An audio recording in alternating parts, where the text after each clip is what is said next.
Zoro adalah salah satu karakter One Piece terpopuler. Buktinya adalah setiap ranking popularitas yang bisa mengalahkan dia sejauh ini hanya Law dan Luffy. Selain sifatnya yang cool-cool bodoh, yang membuat Zoro begitu menarik adalah loyalitasnya terhadap kaptennya dan kemampuan bertarungnya.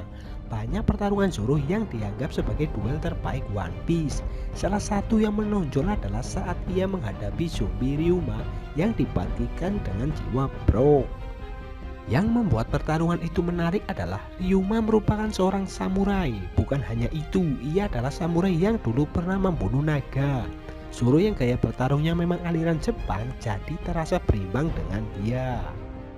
Nah, Wano adalah negeri dari para samurai, jadi bisa saja Zoro akan bertemu dengan lawan yang bahkan lebih tangguh dari zombie Ryuma. Ini jelas sangat dinantikan oleh para fans dari One Piece itu tersendiri.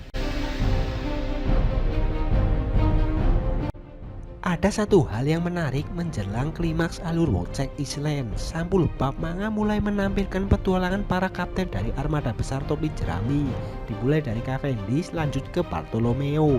Biasanya cerita sampul seperti ini merupakan hitungan mundur dari kemunculan para karakternya.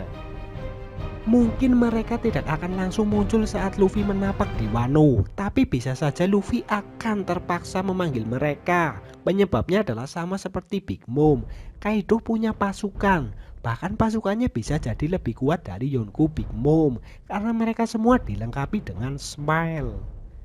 Selain itu, motivasi Luffy ke Wano berbeda. Di Whole Island, dia hanya ingin menyelamatkan Sanji karena dia hanya bergerak dengan tim kecil. Keputusan itu juga sempat beberapa kali membahayakan dirinya. Di Wano, mengingat sifat Kaido, Luffy bisa jadi tidak punya pilihan lain selain memanggil armada besar topi jerami. Kaido toh memang menginginkan perang besar, dia bisa jadi akan memperolehnya. Mungkin karena itu editor Eiichiro Oda bilang alur Wano One Piece akan lebih seru dari perang Marineford. Perang Marineford waktu itu adalah perang yang sangat besar, namun anggota topi jerami yang ikut terlibat dalam perang itu hanyalah Luffy seorang. Tapi di Wano ada akan perang besar yang berpotensi akan melibatkan seluruh anggota topi jerami dan sekutu-sekutu mereka. Premis itu saja sudah membuat penasaran dan tidak sabar.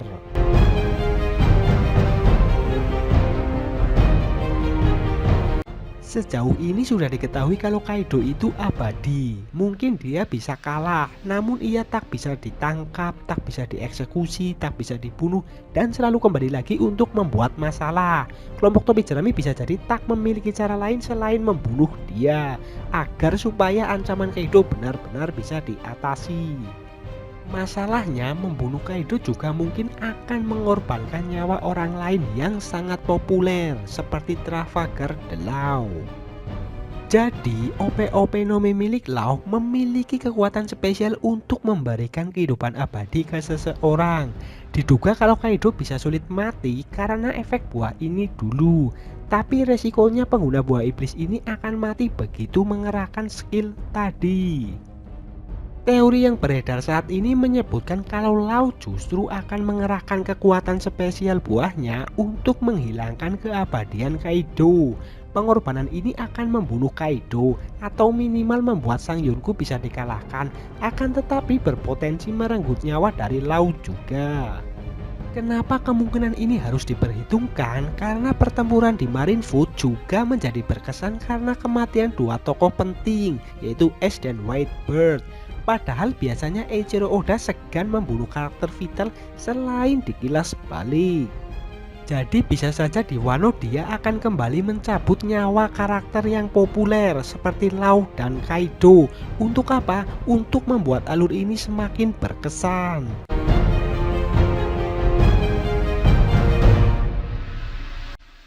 Sejauh ini Luffy sering berjumpa dengan anggota Worst Generation saat bertualang di New World.